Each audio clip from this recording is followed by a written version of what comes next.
She also has a rise and a drop. The first pitch is hit out into left field. It drops in front of the left fielder, Sierra Briggs, and Kylie Neal winds up at second base with a bloop double to the opposite side. So Neal with a soft double dropped that one in front of Briggs, who tried to make a diving effort and couldn't stop it.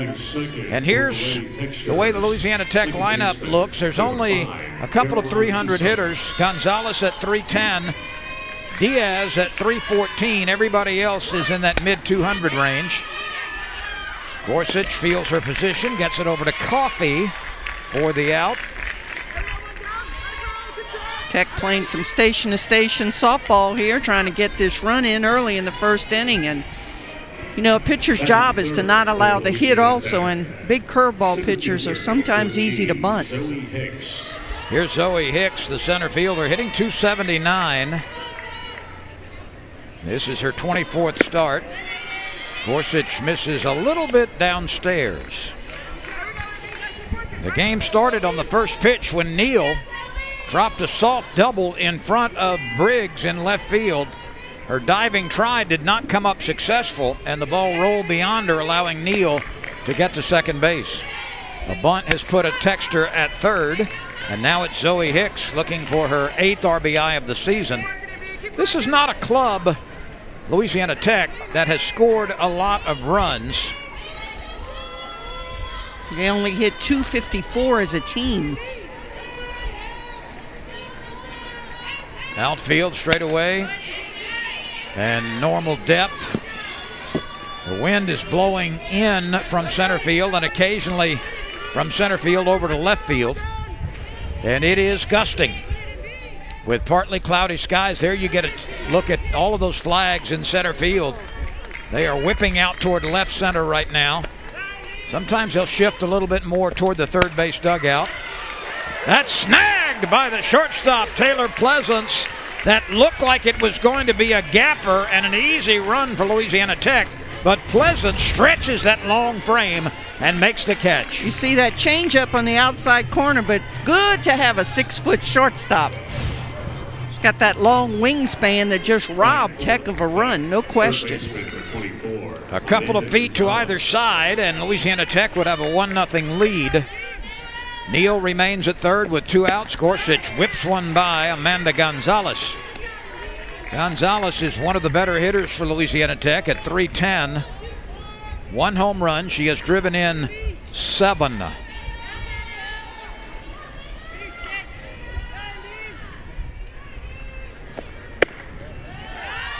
That's high and inside from Gorsuch. Misses with that screwball, trying to throw it in and tight. Louisiana Tech is playing shorthanded this evening. It's missing its 3 starting outfielders because of injury and illness. Yeah, that's just crazy. That I don't know if I've ever had that happen to me in my career, that all 3 outfielders were out in one game. Gonzalez has been a hot hitter lately. She has hit safely in 8 consecutive games.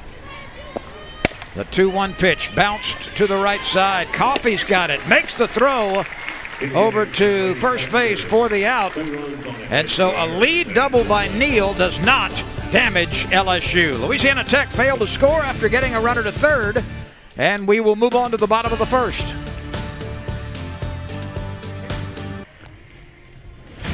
Louisiana Tech left a runner at third base in the top of the first inning. LSU comes to the plate and will try to make some noise off of Audrey Pickett, the starting pitcher for Louisiana Tech. See her numbers there. She's definitely going to go in and out with her drop ball and her curve ball. She does have a change. Pickett has won 4 of 10 decisions and earned an average of just under 4. This is her 5th start, or I beg your pardon, her 11th start. She's had 4 complete games. She has allowed more than a hit per inning, 78 hits in 66 2/3. Andrews tries to poke a bunt. That levels the count. 1 ball and 1 strike. Aaliyah hitting .325. That is second on the club actually third on the team. Andrews and Pleasance and Gutierrez and Briggs are hitting above 300 in tonight's lineup for LSU.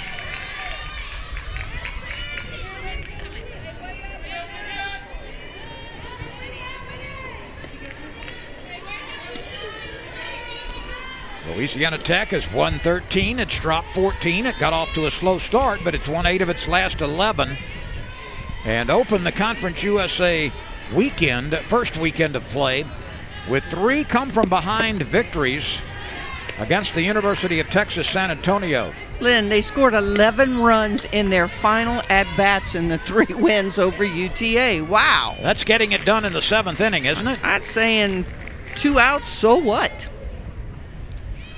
The 2-2 pitch to Andrews is pulled foul. See that drop ball inside. Good pitch to a lefty slapper running through that box. And that is the best pitch from Pickett. A drop ball which has the capacity to fall off the table. Andrews has hit safely in 5 straight games. She backs away a little bit, has opened her stance just slightly. Hits that one right up the middle off the glove of Pickett, and there will be no chance to get Andrews. If Pickett turns her glove, she makes that play, but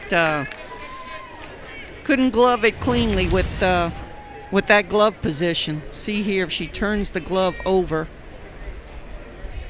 and once it bounces off her glove, forget it, it's a base hit. That's going to be ruled an infield hit, and Aaliyah Andrews, who has stolen 18 bases in 19 attempts, is aboard for the Tigers. Here's Coffey, the freshman, hitting .279. And she takes a ball high and away. Michael Thibodeau is calling balls and strikes.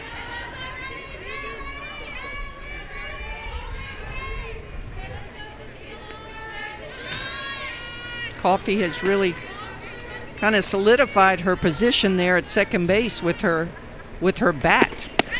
Runner is on the move, and the peg is late. Andrews easily steals second base. Okay, so now Andrews is 20 stolen bases away from being the LSU all-time leader. Of course, that leader is D. Douglas. Well, that will happen He had possibly tonight. How many away? 20. Oh, 20. I was going to say, no, it's not happening tonight. Her Douglas had 135 in her career, and I'll say Douglas was the fastest player I ever coached. Only got to coach her 1 year, but wow. She wore like size 4 cleats. But boy, those little feet could run. We had a hard time getting shoes for her. Ground ball right side. Nice pickup by the second baseman Easom. Over to Manning for the out. But Coffey does pull it and allow Andrews to get to third with 1 out. So LSU has exactly the same situation that Louisiana Tech had in the top of the inning. Taylor Pleasance.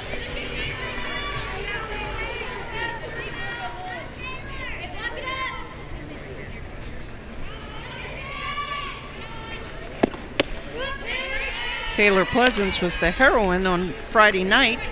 She had a solo home run in the bottom of the 6th that secured the win for the Tigers. Those 3 games were so close. It was a great series for both clubs, evenly matched. Pleasance has an RBI opportunity. She and Doyle lead the team.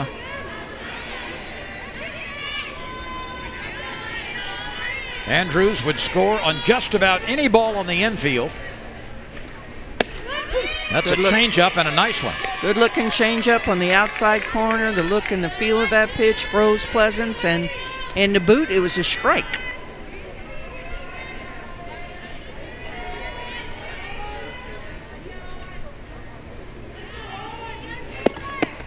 And she comes back and throws hard inside. Good mixture of pitches there, and she just barely missed with that pitch. That's an excellent idea from Audrey Pickett. Keep the hitter off balance.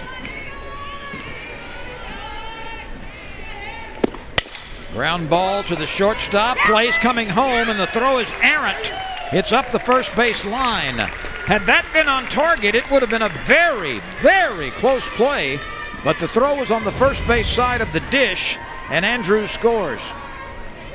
Let's see here. Gosh, that throw just takes her completely away from the play at home. Batting fourth for LSU. So a fielder's choice RBI for Pleasant. She now has the team lead in runs driven in, and we will have an early conference in the circle. Georgia Clark is the scheduled hitter. Let's check Louisiana Tech defensively. Ellingson and Hicks and Neal in the outfield from left to right. The middle infielders are Court and Esom. Gonzalez and Manning on the corners. Pickett and Diaz form the battery for the Lady Techsters. And remember, we said those 3 outfielders are not their everyday outfielders. Illness or injury has claimed, at this point in the season, all 3 starting outfielders for Louisiana Tech. Here's Georgia Clark.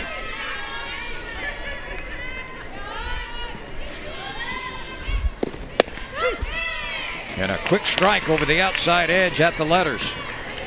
A 1-0 lead for LSU.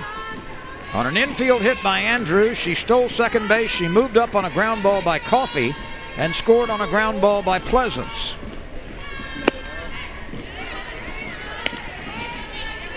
Changeup, she not quite as effective as the previous one she's thrown. Could kind of see that one, kind of telegraph that one.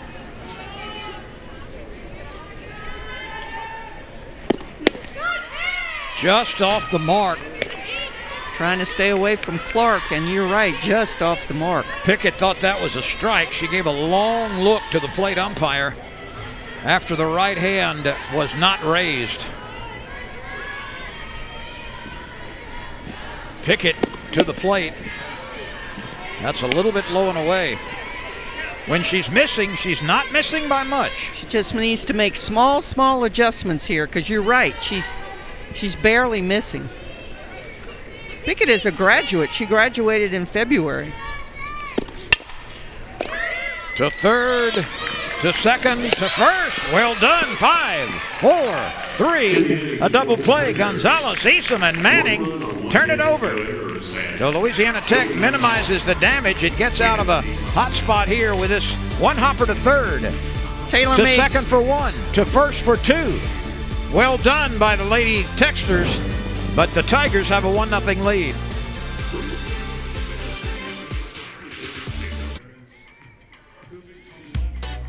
Aaliyah Andrews crossed the plate in the first inning after opening the game for LSU with an infield hit. And the Tigers have a 1-0 lead over the Lady Techsters. It's nice here in Baton Rouge right now, 63 degrees. There is a 7% chance of rain. Winds out of the south at 13 miles an hour, and the sky is the color of a varicose vein. You got me with that one. That's a foul ball at the plate. KB Briley at the dish, working against Mary Beth Gorsuch, the final year pitcher for Louisiana Tech, who wants to become a pitching coach when she finishes her playing career.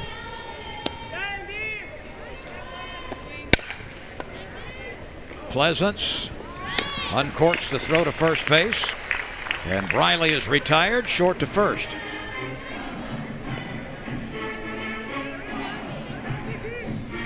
It's better start in this inning for Gorsuch. Up next for the Lady Techsters, catcher number 15, Brooke Diaz. Brooke Diaz, a kinesiology major and a health science major. She's on the Conference USA Commissioner's honor roll.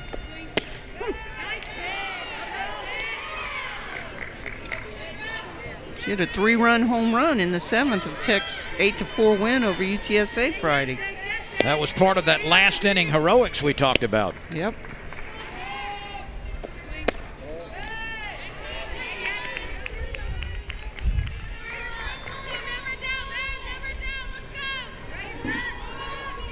The bases are empty.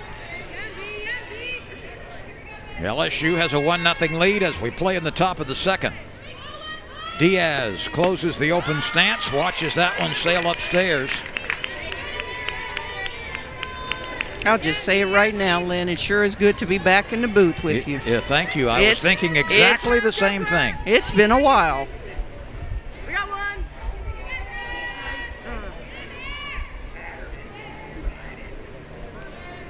Varicose vein, though. You got me with that one. LSU's home schedule in April is not favorable. A lot of road games. This is the last home game in April, right here.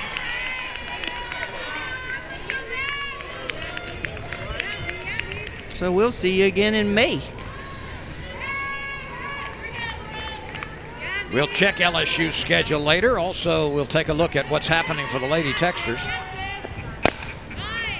That's a defensive swing, and Gorsuch pops out of the circle quickly, gets on it like a rat on a Cheeto, and throws it over to first base.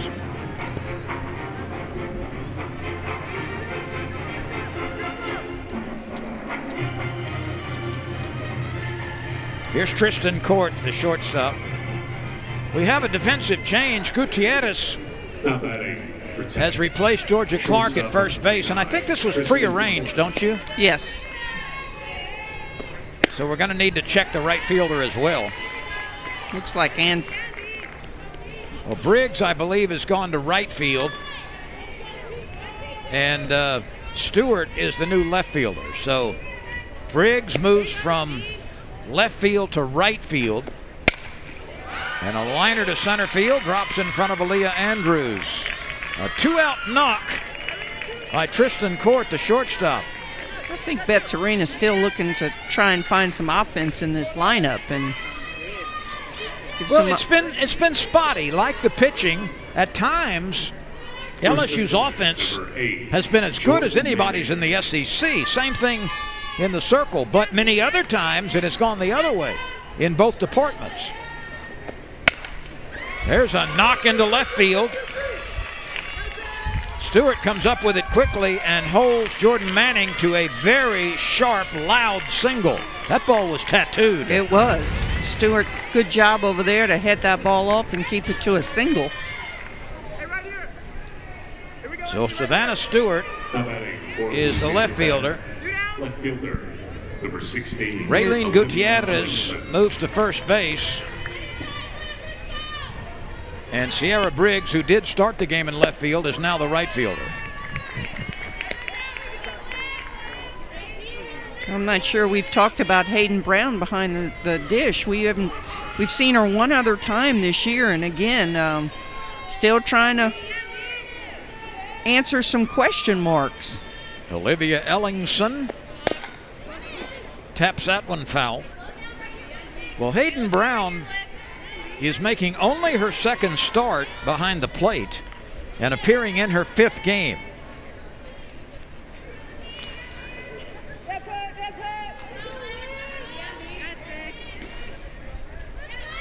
Gorsuch with 2 outs, 2 on. Louisiana Tech looking to tie it. This is lined into right field. Briggs gets a glove on it but cannot control it. Now Louisiana Tech makes a base running mistake, but it does not cost them because Ellingson is able to get back to second base. Once again, that's a base hit, but it seems like Briggs is getting a little fooled on her first step. And she's playing her a little deep, so she really had some ground to cover. Well, 3 consecutive hits with 2 outs for this gritty Louisiana Tech team. Court and Manning and Ellingson come through with 2-out base hits, and we're tied at 1 with the go-ahead run at third base and another one potentially at second. Back to the top of the order, Kylie Neal checks her swing and committed. You shows how gritty Louisiana Tech is. All of this came after 2 quick outs on the infield.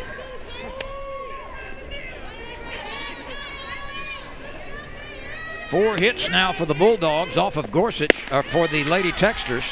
You have to think it's a lack of, not confidence, but kind of maybe just loses her train of thought there a little bit.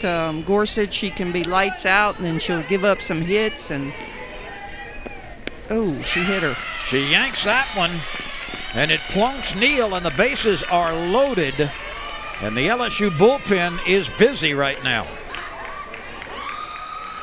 So a 2-out meltdown for LSU, and Gorsuch, 3 consecutive base hits and a hit batter. Gorsuch still only 1 good pitch away from yielding only 1 run, but that one was on target to get Neal from the release. Gorsuch trying to find her way. Liner up the middle, base hit. Louisiana Tech scores 1. The runner hesitated. Now the tag at the plate. Out at the plate. Nice throw by Andrews. Ellingson hesitated slightly after she took a couple of steps around third base, and it cost her. But Esom comes through with an RBI single. And Louisiana Tech rallies in the second with 2 runs. The Lady Techsters lead by 1 over LSU. We are back to play, and the inning is not officially over. This was the base hit up the middle, which scored 1 run. Now the runner rounds third from second base. Eventually, obstruction was called. Well, that's a tough one, but Hayden Brown was covering the plate. You must allow the base runner a path to the plate. It can be in front of it, it can be the whole plate, it can be the back of it. But when that left leg came out, I think that was the call. And by the book, that is a very, very appropriate call. Yeah, and it's something that and she's, hadn't caught that much here, but it's just so natural to do that, But according to the rule book, you cannot stick that leg out like that. It's for the catcher's protection. It's also for the runner's protection. It's a very good rule. And Louisiana Tech protested the calling and won its case between innings. And meanwhile, Shelby Wickersham has come out of the bullpen now and will replace Mary Beth Gorsuch. All of this occurred with 2 outs. You see Wickersham's numbers there. She struggled a little bit. There's no question. She was unhittable last year, but this year she still has that big-time drop ball. Right now, what she needs to do is work ahead and throw strikes. That's been kind of her bugaboo here, is that she's always working behind. No question, though, Shelby Wickersham has a ton of talent. Hicks hit the ball hard last time, lining out to Pleasance. So Gorsuch, after retiring the first 2 batters in the top of the second inning on ground balls, got in trouble as she allowed 3 consecutive singles. She hit a batter. Esom came through with an RBI base hit, and now it's Hicks. And Louisiana Tech has a 3-1 lead. Court and Manning and Ellingson all have scored. Neal is at second base, and a 2-run single by Esom. That's chopped off the plate left side. Amanda Doyle makes a nice play with a scoop at third and then whips it over to the first baseman, Gutierrez, for the out. Louisiana Tech with a big inning. 3 runs in the second for the Lady Techsters. It's Team LSU corporate partners, Cox Technologies. Louisiana Tech rallied for 3 with 2 outs and nobody on base in the top of the inning and leads LSU 3-1. It's Gutierrez and Doyle and Sunseri due up for LSU against Audrey Pickett. Gutierrez had a record-tying performance in one of the games against Ole Miss over the weekend. She had back-to-back-to-back doubles, 3 consecutive doubles in one game. That ties an LSU record. Yeah, her bat is definitely getting her in the lineup these days. She swung it well. Well, she's up to 341, and that leads the team. This is her 15th start. And she plays a very good first base defensively. 9 doubles on the year. That's more than anybody else. 3 of them in that one game against Ole Miss. Pickett just misses.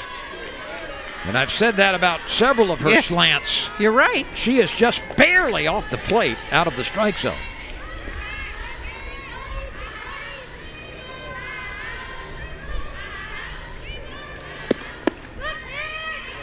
A 4-pitch pass. Gutierrez is aboard.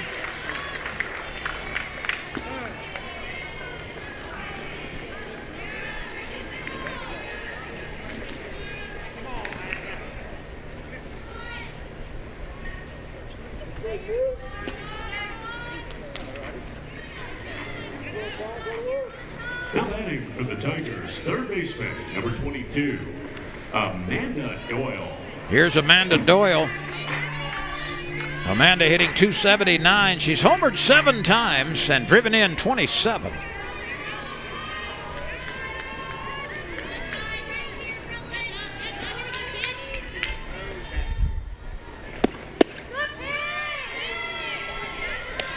Lynn, Louisiana Tech catchers have thrown out 7 runners this year. That's pretty good stuff. That's phenomenal.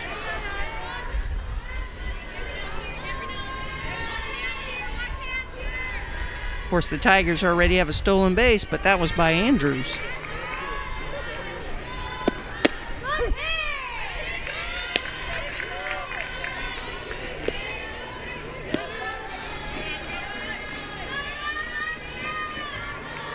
Pickett's dad, the pitcher here, played college baseball at University of Central Florida. And her brother, Greg, was drafted by the Phillies. She misses wide. Bet you there was a lot of little wiffle ball games going on in that household. 3 runs, 5 hits for the Lady Texters already. 1 run, 1 hit for LSU. Ground ball, right side. Throw back to first.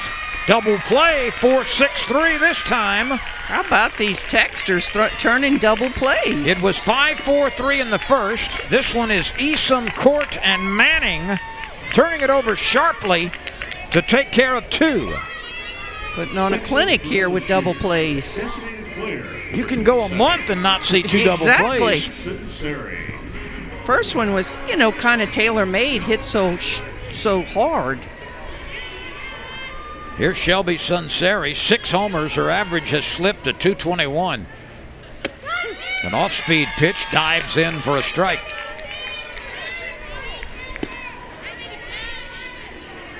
The wind is in Sunseri's favor right now. It's gusting toward left field.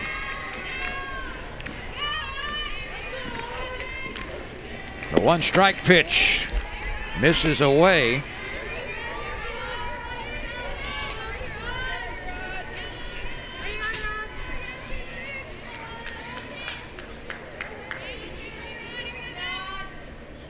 By the way, those of you who might have been looking forward to seeing former Lady Tiger Kara Goff, who transferred to Louisiana Tech, she is unavailable for tonight's game. But she's been a good player for Louisiana Tech, ill right now, but certainly has been a welcome addition to the Lady Texters. She played at LSU from 2018 through 2020 and actually leads Louisiana Tech with 5 multi-RBI games. Not only a good glove out of their lineup, but a huge bat. Texters are feeling good about themselves right now. Came off of a great weekend and leading the LSU Tigers right now 3-1. The 2-2 pitch to Sunseri. Lobbed out toward left, and that drops for a base hit. It shows how strong Sunseri is. Just stuck that bat out and powered it out to left field. And this is what you talk about when you go back in the dugout and say, that was a good pitch. Coach, that was a good pitch. It was a good pitch. Sunseri was out ahead of it, but still managed to stay back enough. She golfed it to mount a semi-swing and drop it into left field. Here's Hayden Brown.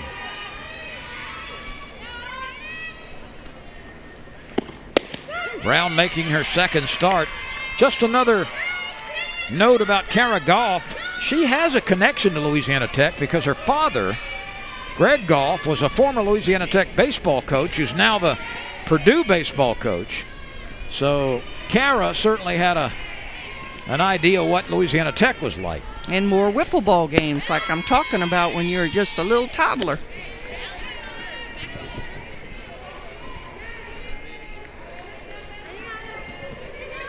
Got a good-looking crowd here, Lynn, starting to fill in the Tiger Park. Hayden Brown has had 6 at-bats this year. She's got 1 base hit and flirted with another one. That's foul past third.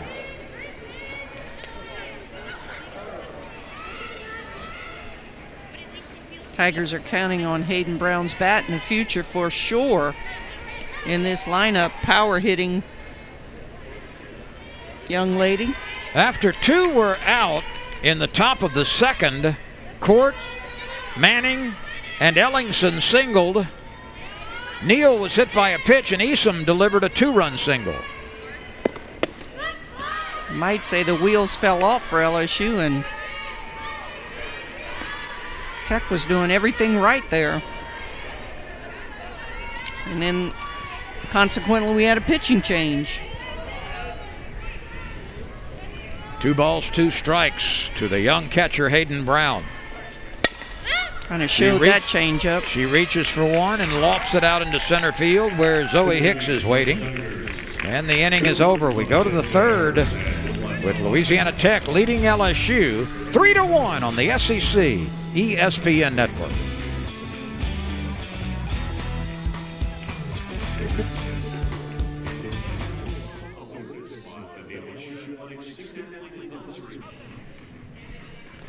Louisiana Tech tonight in Baton Rouge is trying to do something it has not yet done, and that's beat LSU in softball. These teams are playing for the 20th time, and LSU has won the first 19.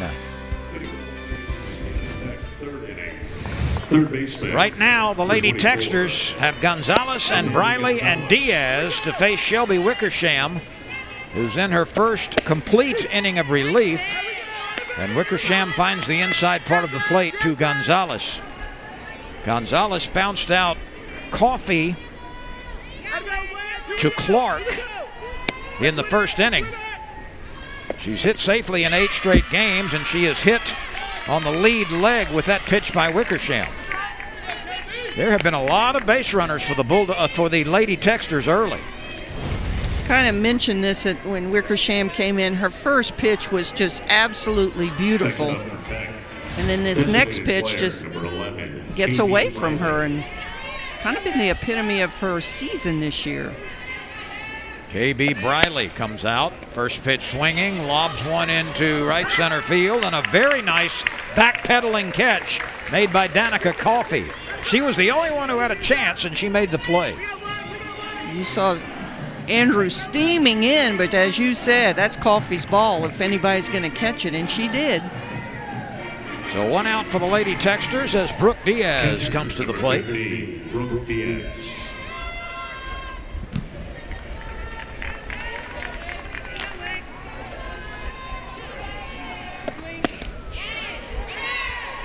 The ball gets loose at the plate, and the runner moves up. And that's been a problem for LSU. Their catchers are not holding on to the ball. Hence why I think Hayden Brown might have gotten a shot tonight. Plus, the bat in the lineup give her a chance. Brooke Diaz had a team best 9-game hitting streak earlier this year. She tapped one back to Gorsuch in the second inning for the second out. See that big drop ball from Wickersham. Wickersham, who never made a B in high school. And I'm not sure she's made one either here at LSU. Did you ever make a B? I wish I could say that, but I think even... No, I mean all yours were C's and below? No, I was about to say first grade I kind of shot that record. Math. It was always math. Here we go. Wickersham facing Diaz.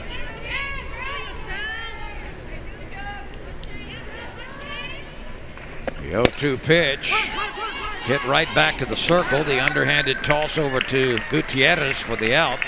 Well, there was a good at-bat for Wickersham. You saw more than one good pitch from her to get that out. Gonzalez is at third with 2 outs. She was hit by a pitch.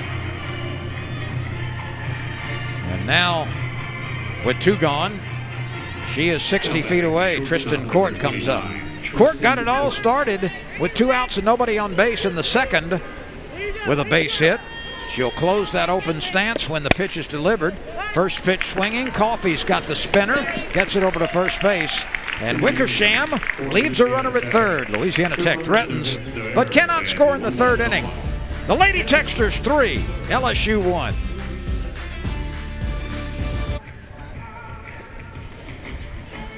In your screen right now, Bianca Duran, a first season interim head coach at Louisiana Tech, a former Louisiana Tech pitcher in 2014 and 2015, and she had a heck of a career at Western Nebraska Community College before winding up in Ruston as a player. Tech's head coach resigned in early August, and Duran has done a very good job as an interim head coach. They've got the new facility to work with there. It's still being built in terms of the stands and some of the accoutrements of the stadium, but the playing surface is in perfect condition. It's an all-weather surface throughout. Remember last time we were there broadcasting a game, I thought it was a beautiful facility. Of course, it got wiped out in that tornado. But they have rebuilt both the softball and baseball stadium, which was taken apart a couple of years ago by a tornado which claimed a few lives in Ruston. And the fortunate part of that, aside from the loss of some lives, was that it spared some heavily populated dormitories on the Louisiana Tech campus for the most part. But those baseball and softball facilities were torn down, and they're in use for the first time this year. Louisiana Tech will host the Conference USA Baseball Championship Tournament later on this season. Safe at first base. That ball was knocked down by Manning on a backhanded attempt.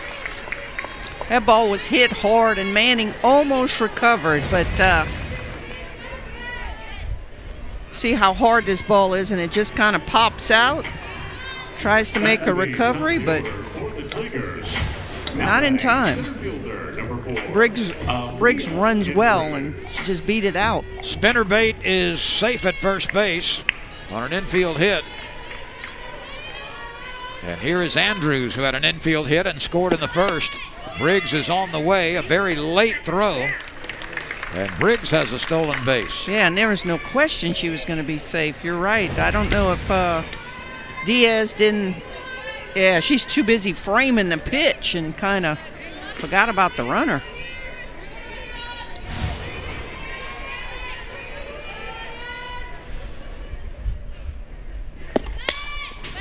Andrews tries to bunt her way aboard.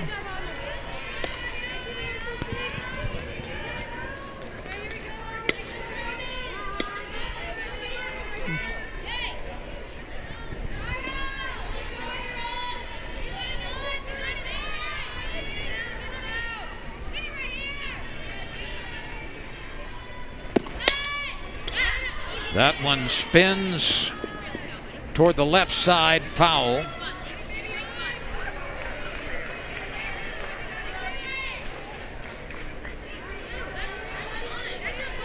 So the scoreboard is wrong, and Louisiana Tech is confused because she just bunted on what they thought was a third strike. Well, the scoreboard tonight, the balls and strikes have been errant, and now the umpires, all of whom are supposed to carry clickers, those are the little handheld devices that the umpires have to keep the outs, the balls, and the strikes, and they figure it out. It's 1 ball, 2 strikes. Scoreboard says 3-2. That's why little girls don't always rely on the scoreboard. Of course, when you're little, you probably don't even have a scoreboard.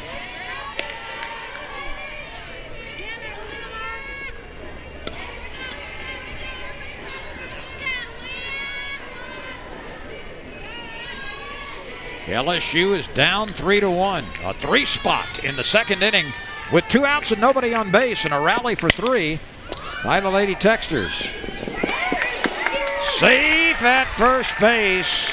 The speed of Aaliyah Andrews beat the throw from Tristan Court, the shortstop. No question, because that was a nice play by Court.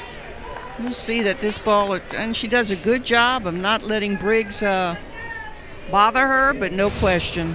With Andrews running, base hit all the way. And the Tigers have something cooking, runners with on the corner with nobody out. And you know Andrews is stealing second. So then she'll be 19 away from D. Douglas. Second baseman, number 13, Danica Coffey.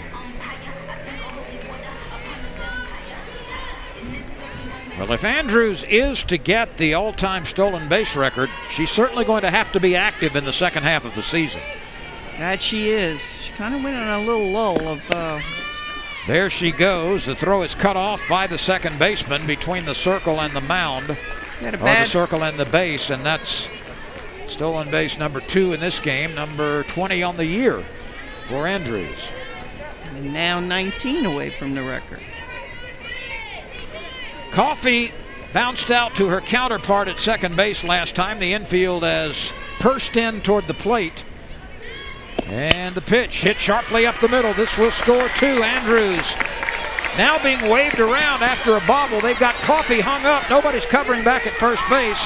And Coffey is able to scoot back to first. And that's what speed does for this game. A lot of people say, why do you have slappers in the lineup? This is why. Andrews was on her way to score, and then when the ball was quickly picked up, she reversed, and then when it was bobbled, she reversed again and came across to score. I'm going to call that a 2-run single by Coffey, but I can certainly see where she might only get credit for 1 RBI, but nonetheless, LSU has tied it 3 apiece. So Coffey, with the infield slightly drawn toward the plate, was able to slap that one up the middle for a base hit. Opens a lot of angles that way when the infielders are drawn in. Pleasance had an RBI fielder's choice last time, runner on the move. And Coffey, with a pop-up slide, steals the base. And the Tigers are off and running tonight. As we talked about, the Tech catchers throwing so many out, but they haven't come close yet. That's the 4th stolen base. Andrews has 2. Briggs and Coffey have 1 each.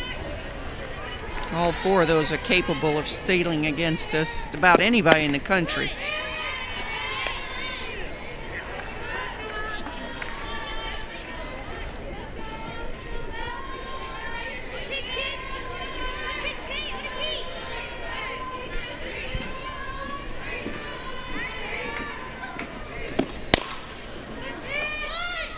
That will move the runner to third as Manning comes off the bag and then gets back ahead of Pleasance on the 3 unassisted putout. So Coffey is at third with 1 out. And Georgia Clark comes to the plate. She bounced into a 5-4-3 double play the first time around.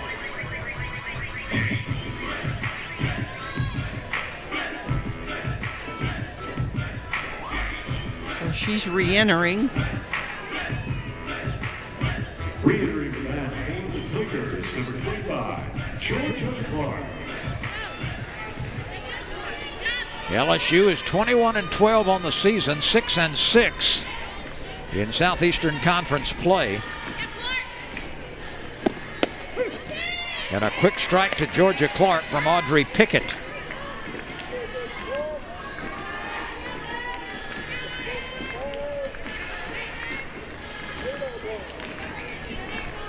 Pickett has walked a batter, but it did no damage. She has not struck out anybody. Really, this inning started with that deflection off of Manning's glove at first base. Louisiana Tech has turned over a couple of nicely done double plays on the infield. The 0-2 way away. Yvette, there will be a postseason change of sorts this year in women's college softball, and that is the regional sites will be announced prematurely compared to what they have been in the past. Yep, 16 sites, whether your team is in it or not. So, but I mean, you have to bid for it. So I think you'd probably have a pretty good idea that your team's going to be in that in postseason. Usually this is announced right at the end of the SEC or league championship series. The whole season ending. And this will be done at the end of April. A little quick back throw there. 2.5 weeks or so, and we'll know the regional sites with still a couple of weeks to go in the season. Is that what it amounts to? Exactly, and it's all about giving those sites enough time to prepare COVID-wise for all of the protocols in place. There's the second walk of the game allowed by Pickett. Setting in for LSU, number 55, Raylene Gutierrez. Here's Gutierrez, who drew the first walk from Pickett tonight. Gutierrez is a hot hitter right now.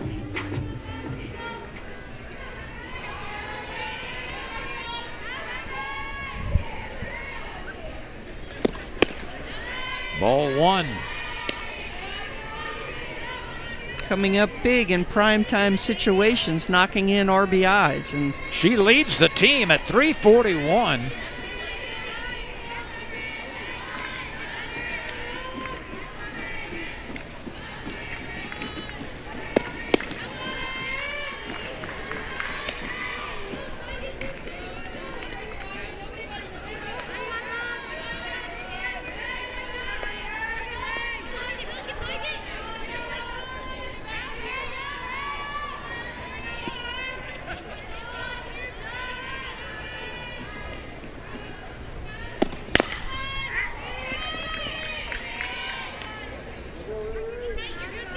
One in the first for LSU, 3 in the second for the Lady Techsters, 2 in the third, and a chance for more for the Tigers.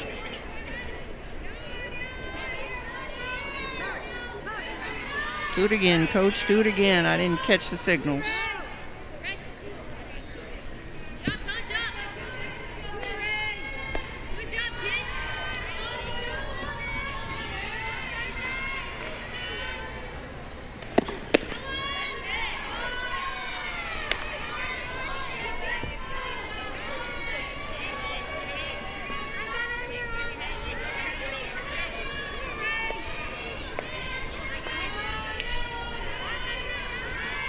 Let's see if Gutierrez gets a pitch to drive here. She's ahead in the count.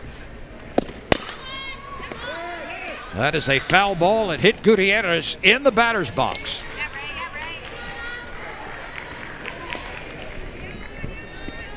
Tigers have hit some sharp singles through the infield with their slappers, but they really haven't had a laser from one of their bigger hitters. Nobody has taken advantage of the favorable wind out toward left center field yet.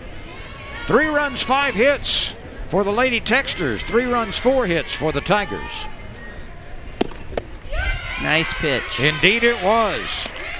Pickett doing a fine job, who fell behind and then gets Gutierrez on this one. Watch this ball just drop off the table.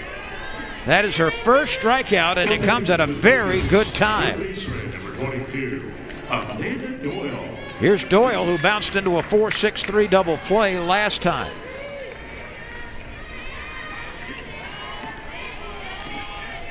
Pickett to Doyle. Hit sharply on a couple of hops to the second baseman, over to first, and the inning is done. So Pickett rallies after giving up a couple as she gets Gutierrez and Doyle with runners aboard. We move on in a 3-3 game.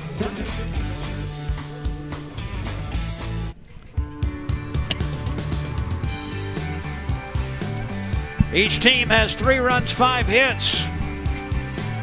Louisiana Tech bunched its runs in the second. LSU with 1 in the first and 2 in the third to tie. 3 apiece as we go to the fourth. Shelby Wickersham in the circle for her second inning of relief. 3 runs, 5 hits for both teams. Wickersham has faced 5 batters. She hit 1. She's retired the other 4. This is the first time she is facing Jordan Manning, who had a base hit and scored in the second inning. And once again, the ball just pops out of the catcher's glove. Ellingson and then Neal at the top of the order will follow. Mary Beth Gorsuch started and was lifted in the second inning. Wickersham drives home a strike. And she's definitely come in and stopped the bleeding. She's hit a couple of batters, but she has stopped the bleeding. Almost hit her. She did hit her. That one bounced up and got a piece of the batter. So Wickersham plunked Gonzalez to open the third, and she throws this one in the dirt, and then it comes up and gets the ankle of Manning. So we've had in 3 of the 4 innings, the Lady Texters have had their lead batter aboard. Here's Ellingson, who had an RBI single in the second inning. She tries to bunt it and can't find it.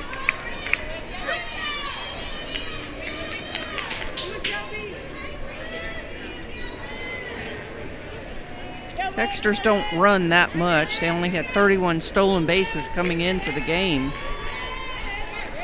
We've got some defensive changes for LSU as that pitch bounces and the wild pitch moves the Lady Texter into scoring position. Hushmanzada is now in left field.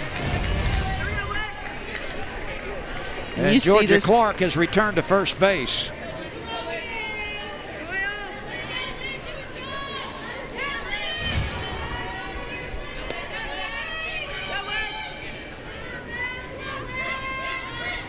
The outfield plays this young lady as an opposite field hitter.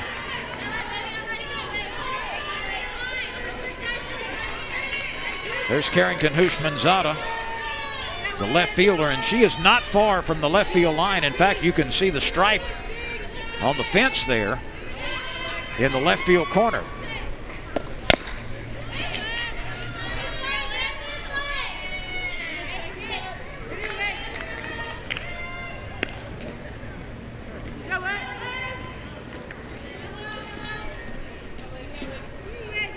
There's Georgia Clark back at first base where she started the game.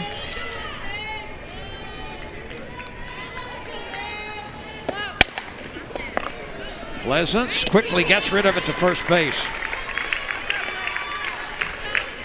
Good job by Wickersham to come back and get that ground ball out with her patented drop ball. And back to the top of the order for Louisiana Tech. Now batting right fielder, number 32, Kylie Neal.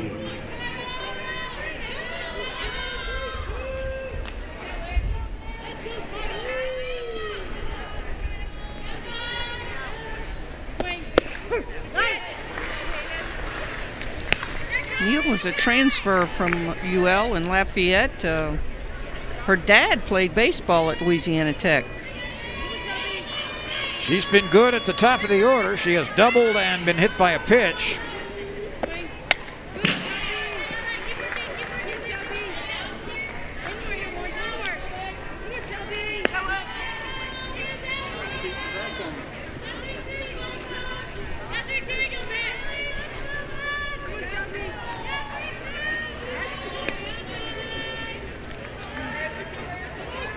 Neal's cousin, Cody Neal, played baseball at Louisiana Tech. Okay, it's her cousin.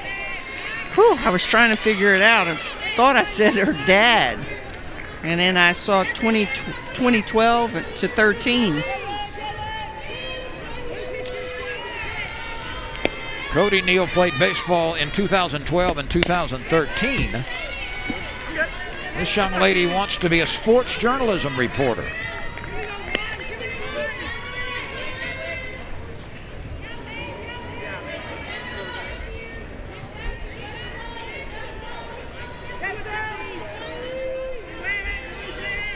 Non-conference softball tonight.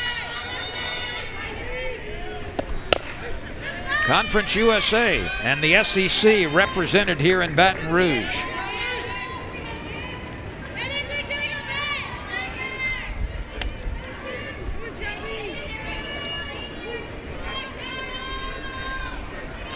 Even though it's been a couple of years now, conference, the Texters are defending Conference USA champions. They won the regular season and they won the championship tournament in 2019. There are only 3 players on the Louisiana Tech roster right now from that 2019 championship team. Back in the day when softball was just really getting started in this state, Louisiana Tech they were the queens. Their program was phenomenal. Neal goes down on strikes for the second out. Well, you could say that about women's basketball as well. Absolutely. They were the first one to have a real stadium. Hired a coach away from Texas A&M that had won a national championship for the Aggies in softball, and he got them to the Women's College World Series long before this game was on TV like it is now.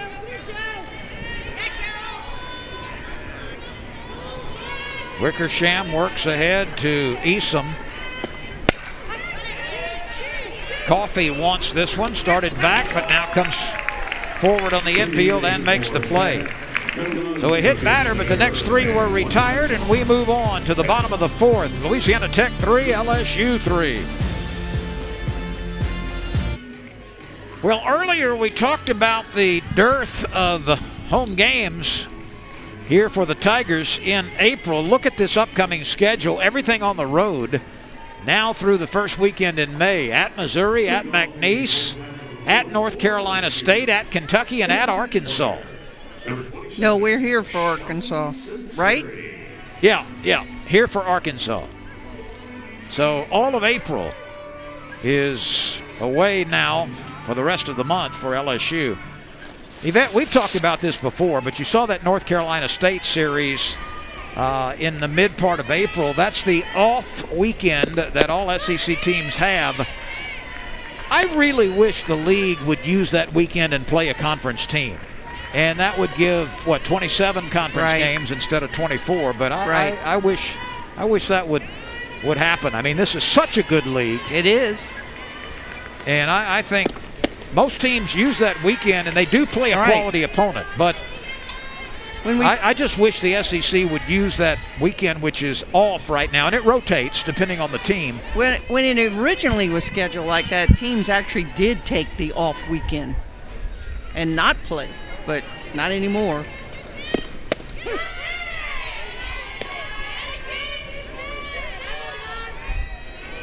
LSU in conference play has already played Tennessee, Texas A&M, Florida, Ole Miss. Still got Missouri and Kentucky and Arkansas and Auburn. Now the last 2 series in May against SEC opponents Arkansas and Auburn are in Baton Rouge. And I believe we're doing the Auburn series, right? The last one? Yes. Shelby Sunseri.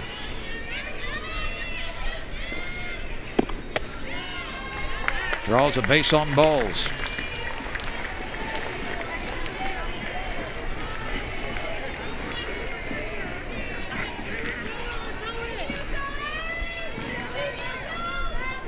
So the LSU designated player has been on base twice, a base hit and a walk. Here's the catcher, Hayden Brown, who flied to center field in her only other at-bat against Audrey Pickett.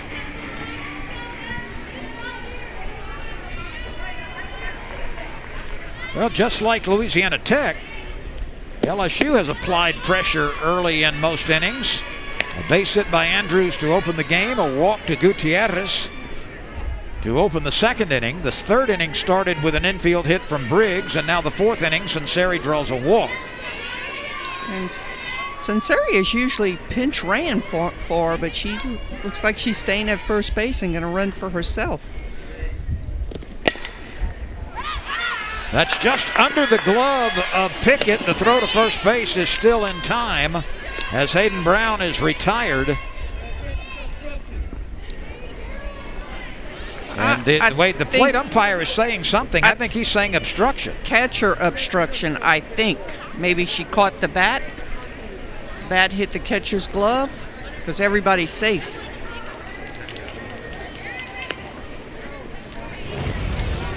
Let's see if there's any contact at the plate. Yep. It looked like it did hit the catcher's glove. It's going to be a base hit then for Brown. So a tough break for Louisiana Tech. And 2 on now. You don't see that happen very often. Not often, but it does. Catcher gets a little bit too close to the hitter.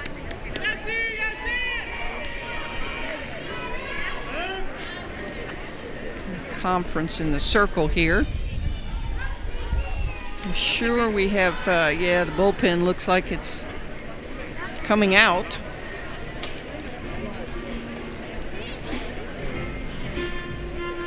Audrey Pickett has battled. Louisiana Tech has something with which to work in her. She throws wisely. She's not, as you have pointed out on many pitches, she hasn't missed by much. And that certainly is better than missing over the plate. The Tigers have shown pretty good patience there at the in the box, not swinging at those borderline pitches. Maybe acknowledging that blue's a little tight. And we will have a pinch runner at first base.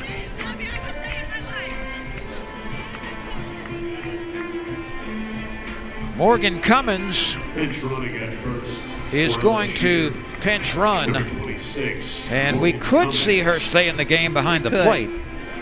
I think we probably that's will certainly for an option. Defensive purposes. It's a lengthy discussion here in the circle, and Blue's going to speed it up here and say, let's play ball. No changes. I thought maybe we'd have a pitching change, but the pitcher and catcher, the battery, walked straight into the dugout, so that's not happening.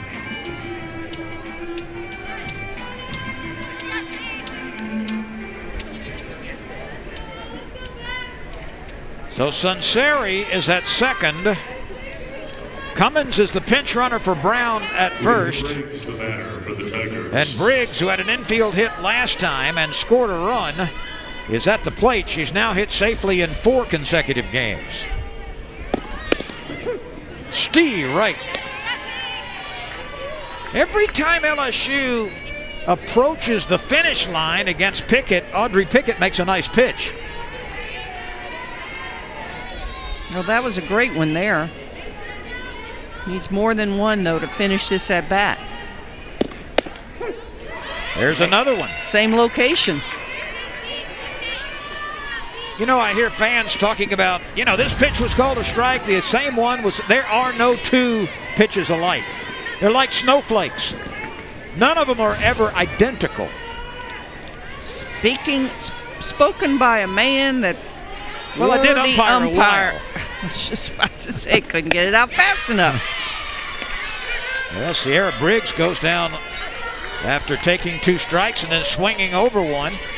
3 very good pitches. Give your nod to Pickett here. Yep, tough to catch that outside screwball. Now here's Andrews. The approach will probably be about the same, wouldn't you think? You would think.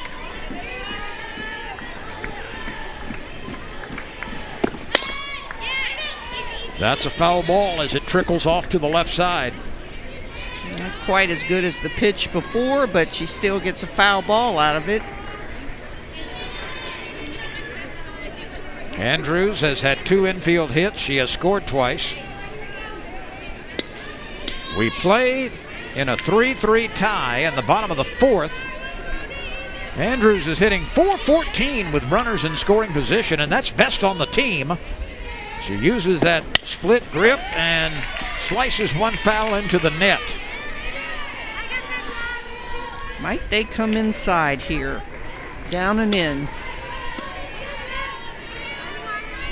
She has showed she has that pitch. The last 5 pitches have been screwballs on the outside corner. Make it 6. Andrews has 2 home runs, the first of her career. She's in her final season. One of them was an inside the park home run, and the other one cleared the fence.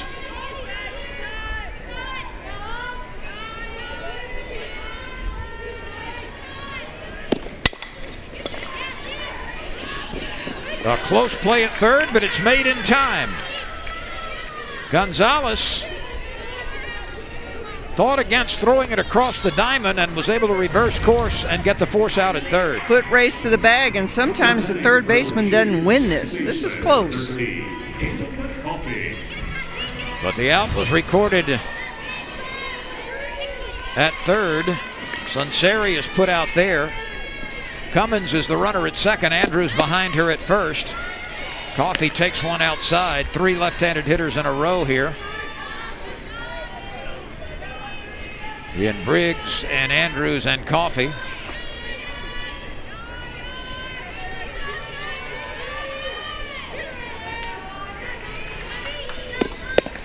And of course Pleasance is left-handed as well at the plate.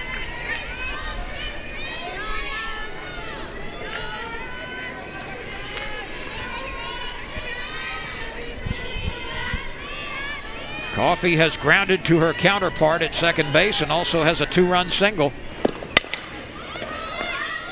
The play will go from the shortstop to the third baseman. Court saw the play in front of her, got it to Gonzalez for the force, and the Tigers threaten, but they do not score. They leave a couple of base runners. It's still 3 apiece. Louisiana Tech and LSU.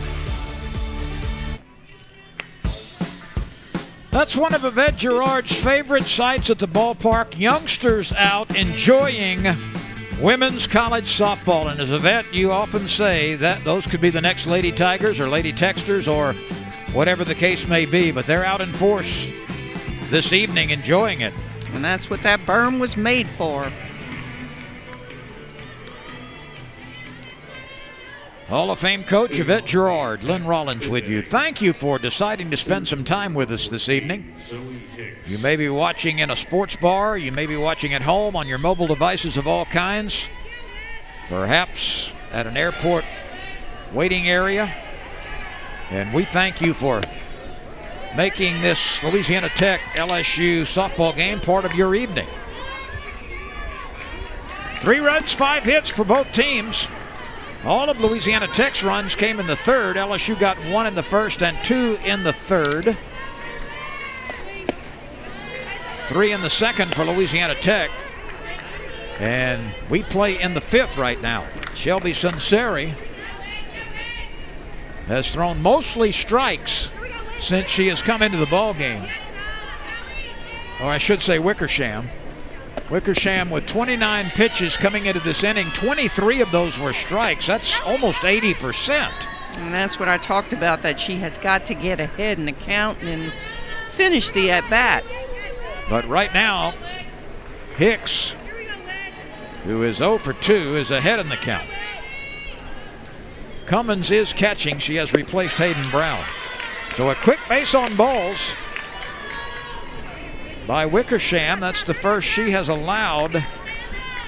And once again, Louisiana Tech now for 4 of the first 5 innings has put the leadoff batter aboard. They haven't stopped applying pressure. They haven't really gotten any runs across. Interestingly enough, the only time they did not put the first batter aboard, they scored three runs. There were 2 quick groundouts in the second inning before it came apart. There's the sacrifice bunt with Danica Coffey taking the throw from Amanda Doyle. So Gonzalez, the cleanup batter, gets the sacrifice bunt down. And Louisiana Tech playing for a single go-ahead run here in the 5th. Playing old school softball, station to station, working for that one run. KB Briley grounded out to short and popped up to Coffey, who made a nice catch, scooting back into right center field to do so. And there's that Wickersham hard drop ball that's tough to catch up with when it just falls off the table for that first pitch strike.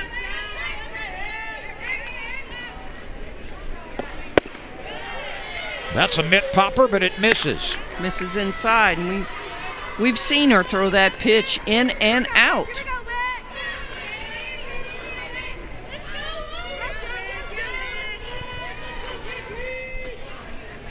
Briley is the designated player. A changeup is poked just out of the reach of Taylor Pleasance. Runners at first and third. Change up a little slow there.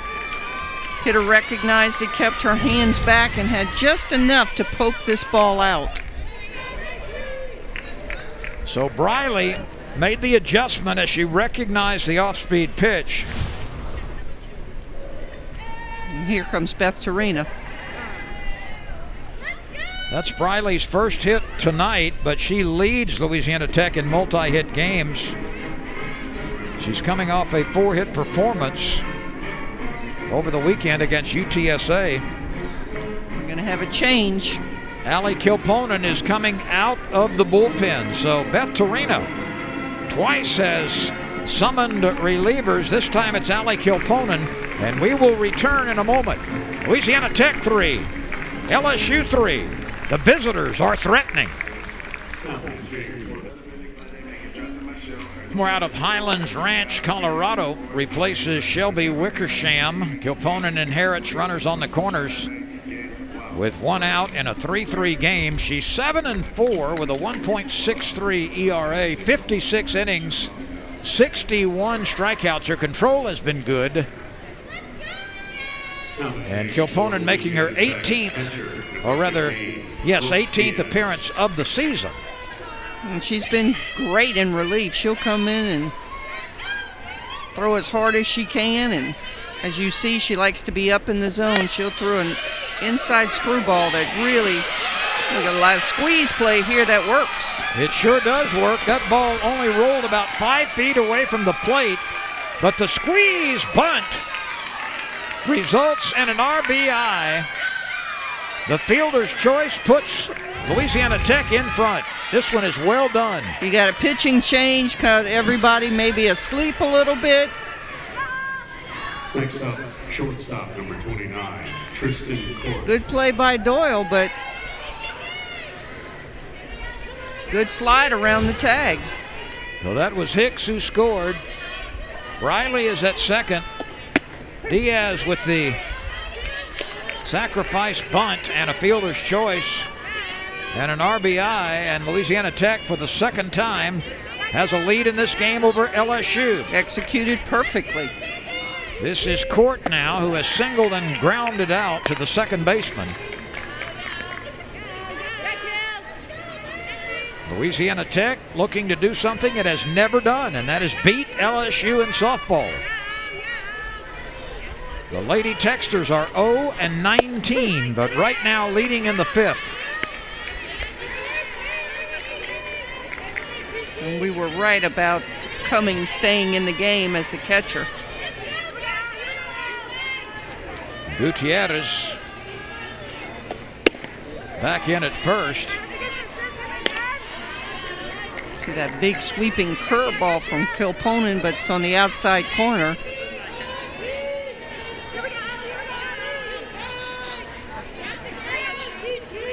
Kilponen is the hardest thrower on the staff. She can get it up into the high 60s. She's hit 70. She loves to throw that screwball into the hitter's hands. Louisiana Tech came in winning 8 of its last 11, looking to make it 9 of 12. Cummings can't find the ball. The bases are loaded. And as we've said over and over again, Louisiana Tech just keeps applying the pressure. So Briley is at third. Diaz Jordan Manning is at second. Court is aboard for the second time as she walks, and now it's Manning who has singled and been hit by a pitch. Louisiana Tech leads by 1 and once more. A quick strike to Jordan Manning, the first baseman. Kilpona needs to go to work and get some big Ks here for the Tigers. There's only one out. Louisiana Tech has mounted a threat and scored a run on just one base hit here in the 5th. Something's going on. Beth Torina was coming out, then she went back in the dugout, and she's coming back out, and I think, is she making a change in the pitcher? She's making a change at first base.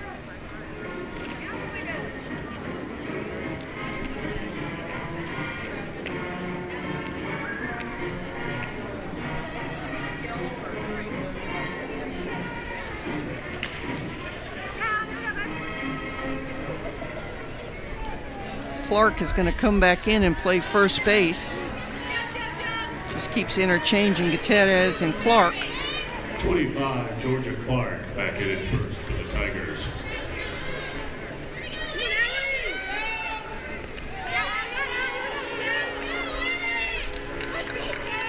Meanwhile, the one-strike pitch is a called second strike.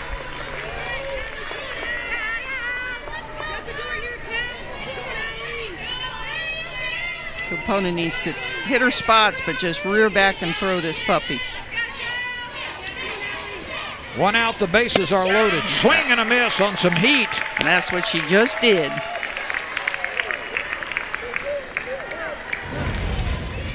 See this big curveball that she just unleashes. That ball kept moving away from the end of the bat, and this brings on Olivia Ellingson, unless we have a pinch hitter. And it looks like Bailey Wright is coming to the plate for Louisiana Tech. Pinch hitting for Louisiana Tech. There's baseball not far from here at Alex Box Stadium, Skip Burton Field. The Tigers and McNeese's Cowboys are doing battle. We'll keep you posted as we can. Bailey Wright takes a strike. That's 4 in a row from Allie Kilponen. Starting to feel a little better out there. Bailey Wright hitting 161.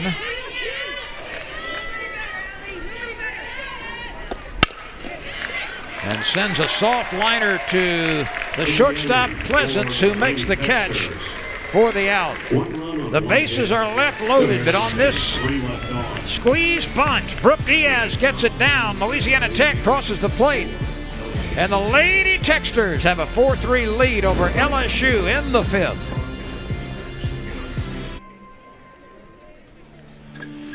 Louisiana Tech, 4 runs, 6 hits. LSU, 3 runs, 5 hits. The Tigers batting here in the bottom of the 5th inning. On a windy day in Baton Rouge, it's Taylor Pleasance up first for the Tigers against plucky Audrey Pickett.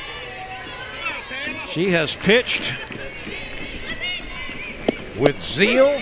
She has pitched with confidence. And she is going at the Tigers right now. She's limited LSU to 5 hits. Very apropos. She is confident. And look in her face. She wants the ball. She wants the call. Pleasance is 0 for 2 with an RBI.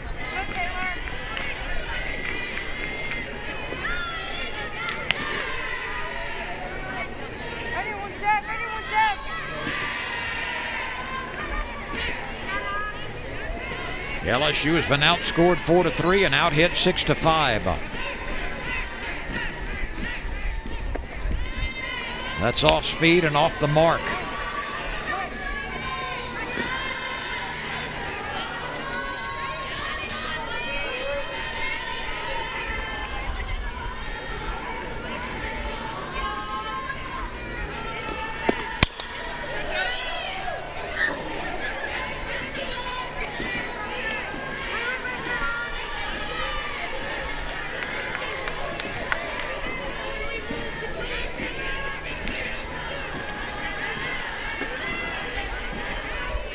LSU has 36 home runs this year, but nothing even close to one tonight.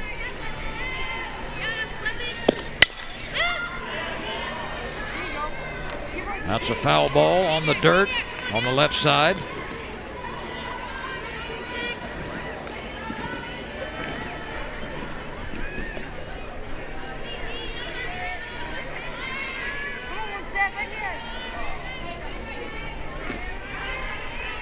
Pleasance has good power to the opposite side. That wind would help her toward left center. It's 14 to 17 miles an hour, mostly out of the south at the moment.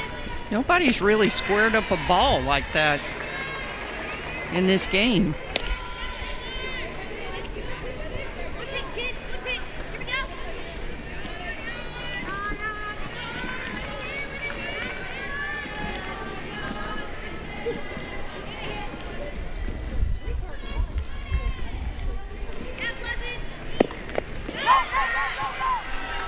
Pleasance is on her way to first base. That's a wild pitch strikeout. Pleasance reaches.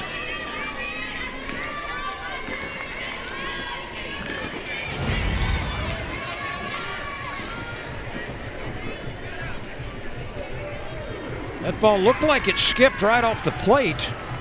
Pleasance swung at it. And we may have a pinch runner at first base. Diaz might have been a little bit better off trying to just block that ball instead of catching it, but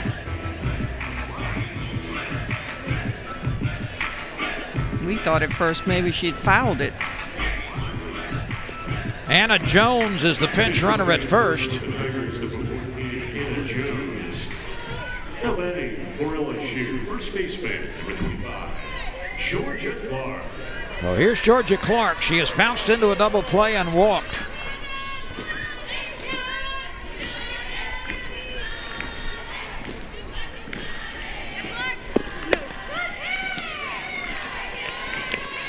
Tigers have stolen at will during this this ball game tonight. Don't know if Anna Jones will go though. She has stolen 2 bases in 2 tries this year. 2 balls and no strikes.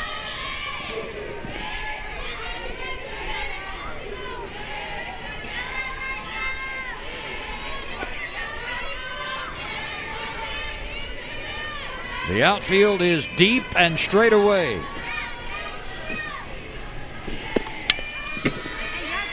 Georgia Clark had geared up to hit a 2-0 pitch, but could not put it in play. It's 2 balls and a strike. LSU got a run in the first. Louisiana Tech countered with 3 in the second. The Tigers got a pair in the third to tie the game, and Louisiana Tech added the go-ahead run in the top of the 5th.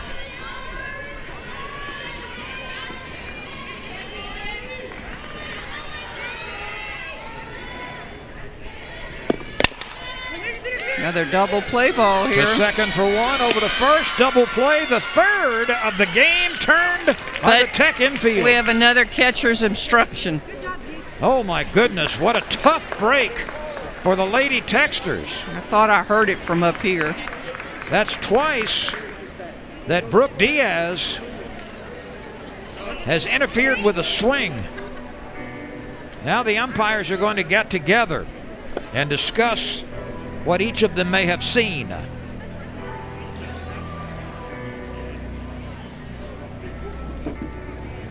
What would they be discussing? The home plate umpire made the call.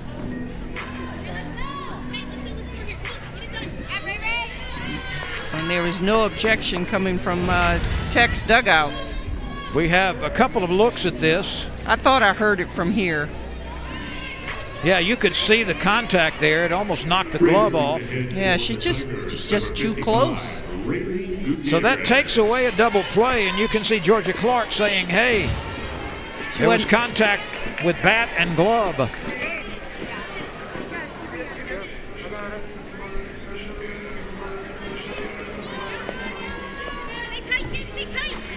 I think they're going to rule an error on that, and I believe that's the right call. It's 2 tonight. As we've said, we don't see it often, and we've seen 2 tonight. And that took away a double play. If I'm not mistaken, and perhaps we can get some help from the audience on this, but I believe that's not an at-bat, but an error on the catcher. That would be on your phone, not mine.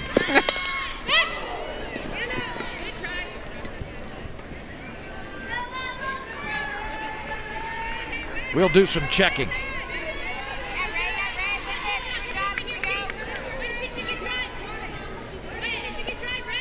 Gutierrez has walked and struck out.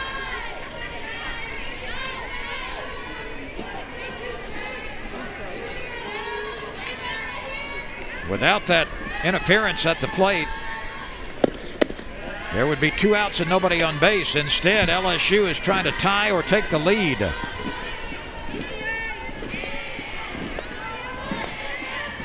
With one of the Tigers' hottest hitters right now.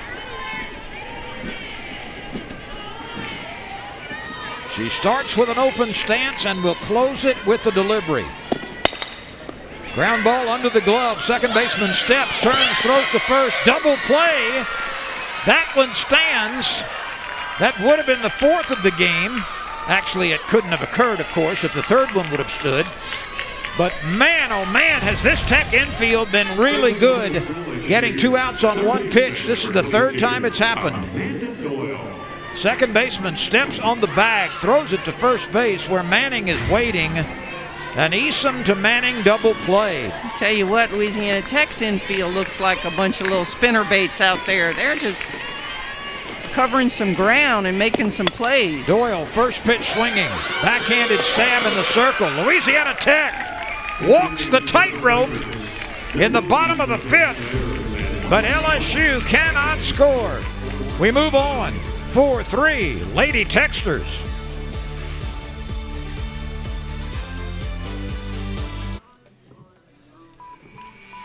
This is the Louisiana Tech schedule. A lot of out-of-conference games coming up at McNeese in Lake Charles tomorrow, and then hosting the University of Louisiana Monroe at UAB in the middle of the month, at UL Lafayette on the 20th, and taking on SWAC opponent Grambling in Ruston on April 21st. By the way, Yvette, my supposition was correct that on that catcher's interference, the catcher is credited with an error, but there is no at-bat charged to the batter. And if I'm not mistaken, to go a little deeper into the options in that rule, let's say there was catcher's interference, the batter swung and hit a double or hit a home run, then the offense would have a chance to take the play that was most advantageous.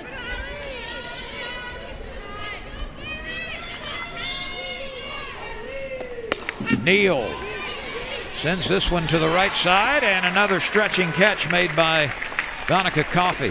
Danica Coffey doing a good job covering a lot of ground at second base. Ball truly on the fist. Coffey making a good play, as you said. She reads it correctly and, gosh, just barely stretches and gets it.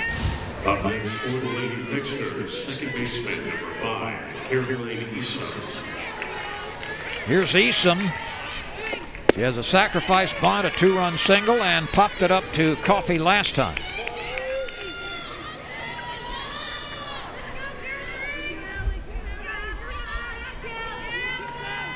Louisiana Tech trying to stretch a 1-run lead in the 6th.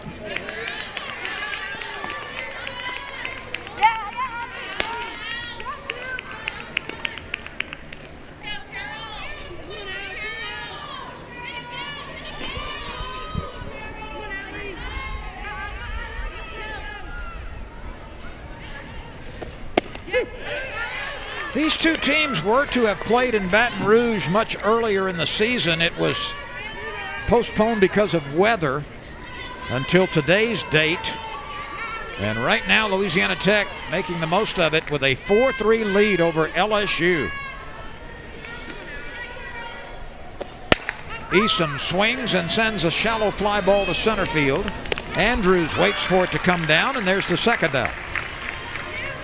It's been Gorsuch, it's been Wickersham, it's been Kilponen in the circle for LSU.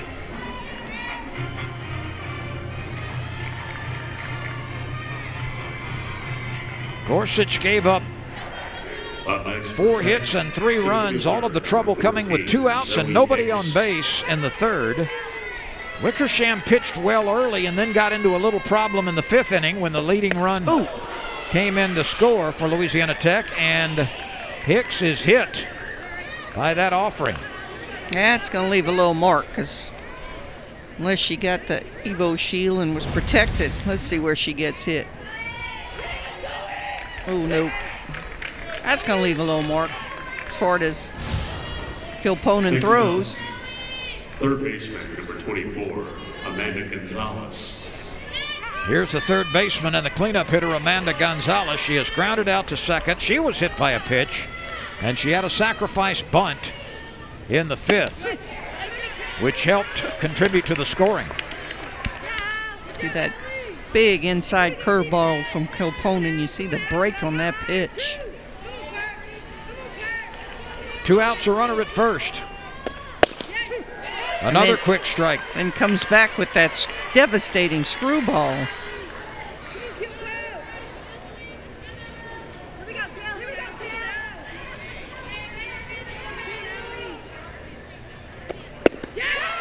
Kilponen rises to the challenge and gets Gonzalez on 3 pitches. A runner left at first. Louisiana Tech has a 4-3 lead over LSU with the bottom of the 6th inning coming your way next. Louisiana Tech has come from Ruston in Lincoln Parish and has a 4-3 lead over LSU with the Tigers batting in the bottom of the 6th. We pull away from Alex Box Stadium, Skip Bertman Field, where LSU and McNeese are in the 2nd inning. It is scoreless, more or less, across the street.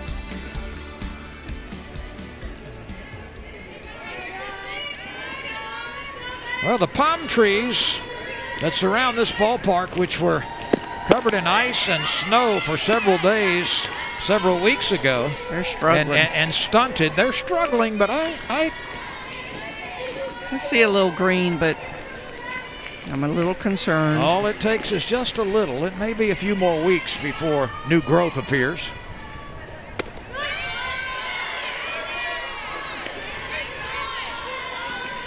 The Bradford pears that are at the entrance of the ballpark are just gorgeous. And of course, those beautiful Louisiana azalea trees, which don't have a bloom on them, where the rest of the... Actually, those are crepe myrtles. I take that back. A soft liner is gobbled up by Gonzalez. Sunseri is retired. She had singled and walked previously. Well, the cypress trees came through it very nicely. Yes, in a couple of years, they will be towering behind that berm. Those are the crepe myrtles, right? Yep. Those are the crepe myrtles, which bloom in the summer, more or less. But the cypress trees in the outfield are looking really good. Meanwhile, Louisiana Tech is looking really good. Battling for the upset against LSU, Morgan Cummins. Ball 1 from Audrey Pickett. Pickett's numbers are not eye-popping. She has not had a strikeout pitch working. She's walked a couple of batters, but she has limited LSU to few opportunities. And she has not allowed the Tigers to barrel up anything yet. It's a hitter's wind tonight, but nobody has been able to get the ball into an area where the wind could be a factor.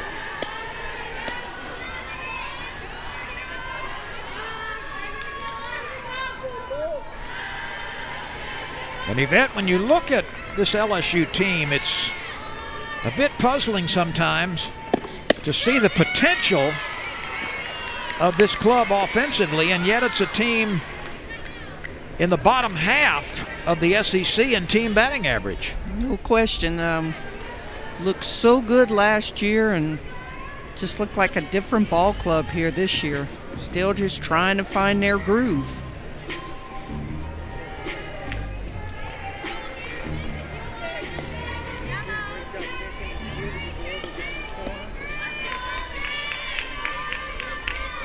Played such an unbelievably tough out-of-conference schedule. I think their the Tigers are at number 3 in the country right now with RPI.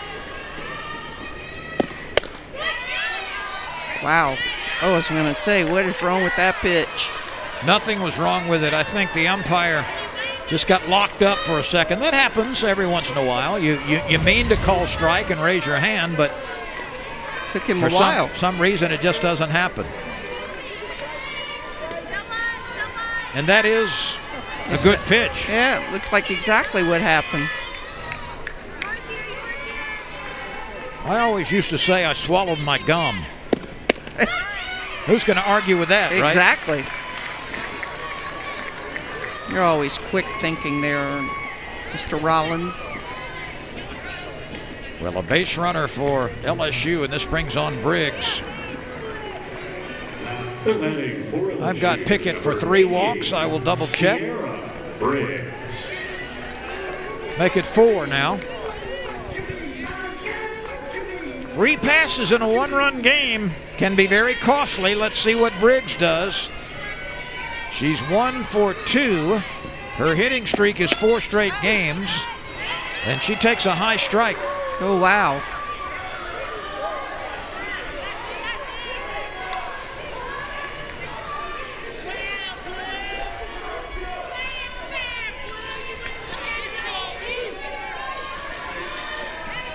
That's going to let him know that she's still over there in the third base coaching box.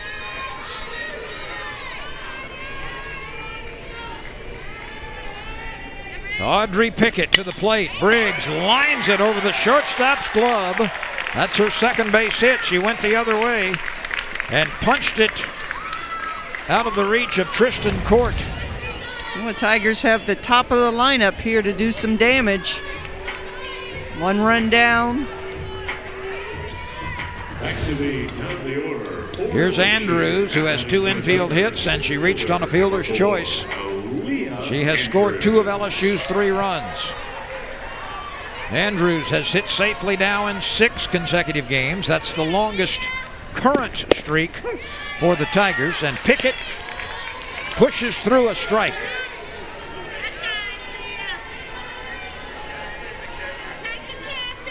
We'll remind you that the Tech outfielders are all new. Their 3 starters are sitting home tonight, either sick or... Andrews rams it beyond the reach of the center fielder. 1 run scores. Briggs is being waved around. Andrews sliding safely at third. A triple for Andrews, and the Tigers regain the lead. And Aaliyah Andrews at the top of the order hits it solidly, and it rolled all the way to the wall. And that's the best hit ball of the night for the Tigers. But I just got finished saying that the outfielders are not really seasoned out there, and it was a base hit all the way. But maybe not so great a read. A 2-run triple for Andrews. That's her 3rd triple of the season. And LSU regains the lead. It's 5-4. And once again, a walk gets the Texters in trouble there. No question about that. Here is Coffey, who is 1 for 3. A strike to the freshman second baseman.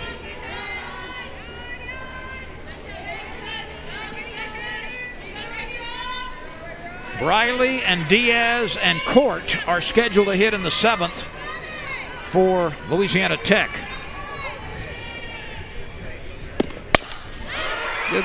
This is driven out into left center field. It's down on the warning track and now bounces against the wall. Andrews strolls home, and Coffey goes the other way and produces a 2, make it a 1-run double. And you see why Coffey's in the lineup. She's got the short game and then can just poke that ball. She got all of that pitch. And we talked about the Tigers not being able to square up anything, and in back-to-back at-bats have done just that to tie the game and regain the lead.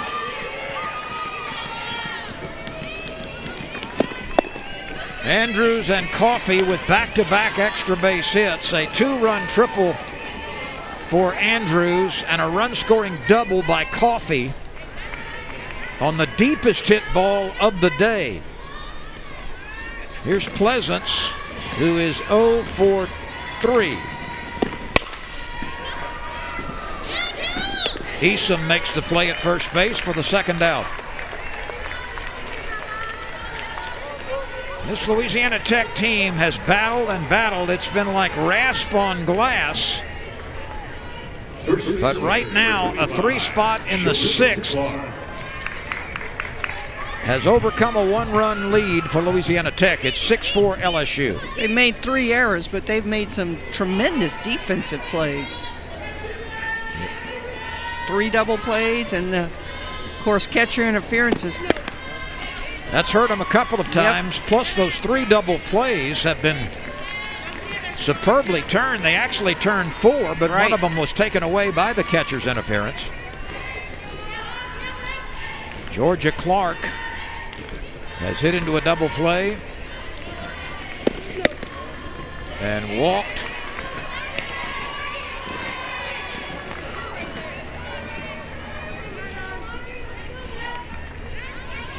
Two and 0, 2 outs, 3 runs home.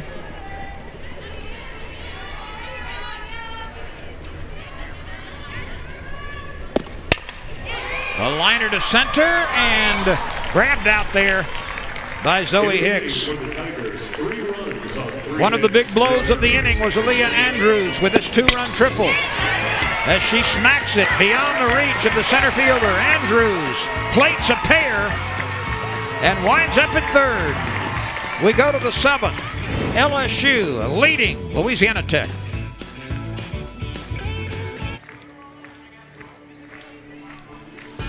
LSU exploding for 3 in the bottom of the 6th has overcome a 1-run deficit and leads Louisiana Tech as we play in the 7th. It's 6-4 Tigers over the Lady Texters, and LSU has made some defensive changes. Taylor Tidwell has moved in at second base, replacing Danica Coffey.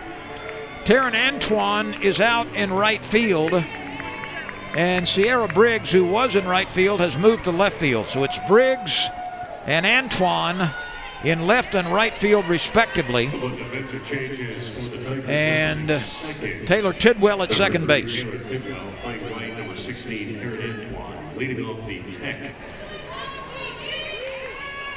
KB Briley at the plate. Allie Kilponen throws a strike. Briley will be followed by Brooke Diaz and Tristan Court. Kilponen has pitched well in relief. Oh, she's looked like the dominator she is. She has not allowed a base hit. She came on in the 5th inning. Very first pitch, they executed a squeeze. Really good call by Coach Duran. This Louisiana Tech team is plucky.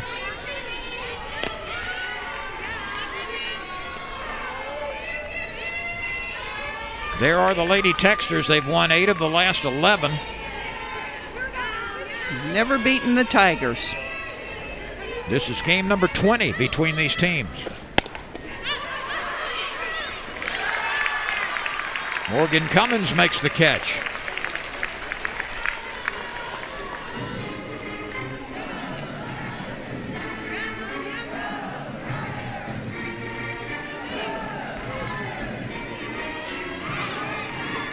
Now batting for the Lady Texters, catcher number 15, Brooke Diaz. One gone after the foul ball. Snared by Cummins. Here's Diaz. And she takes a strike from Allie Kilponen.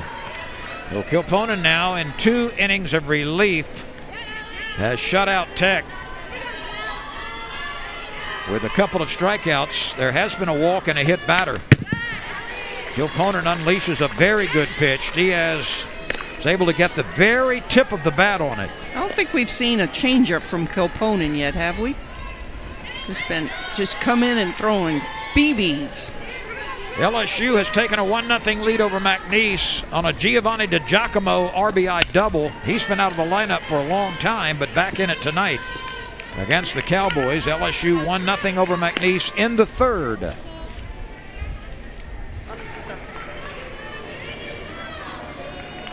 Two strikes on Diaz.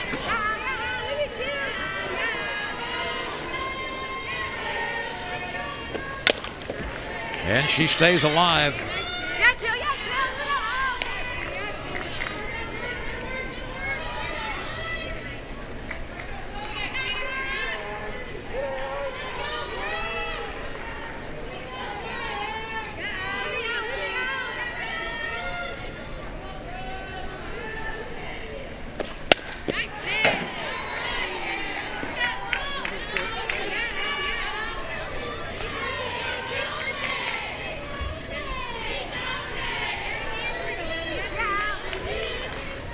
Diaz had a 3-run home run in the 7th inning of Louisiana Tech's 8-4 victory Friday over the University of Texas San Antonio.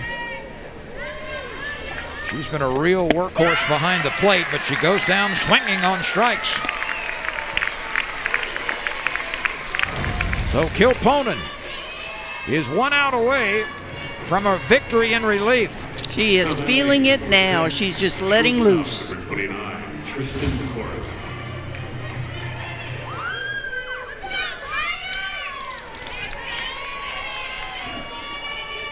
Tristan Court will try to extend this game. This young lady's career aspiration is a forensic science technician. We'll see if she can find a clue against Kilponen. She has singled and walked and bounced out.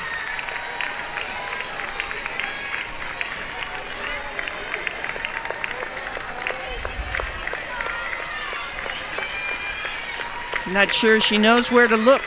The 0-2 pitch sails wide.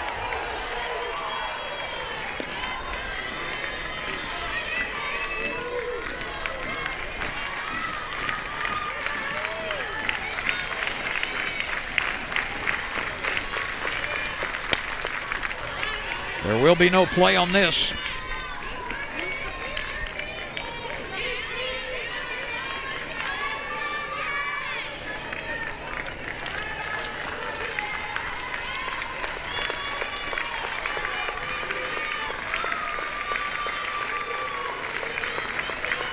Kilponen is one pitch away from victory. Swing and a miss. LSU comes from behind with 3 in the 6th to turn back a stubborn Louisiana Tech team 6-4 the final event, and it took some late game heroics for LSU to get past the Lady Techsters. Great fight by Louisiana Tech, pulling out all the stops, the squeeze. Tigers used 3 pitchers, but their offense finally comes alive here late in the game. Short game sets it up, and the big hitters pound in the RBIs. Aaliyah Andrews with 3 base hits, including a 2-run triple in the decisive 6th.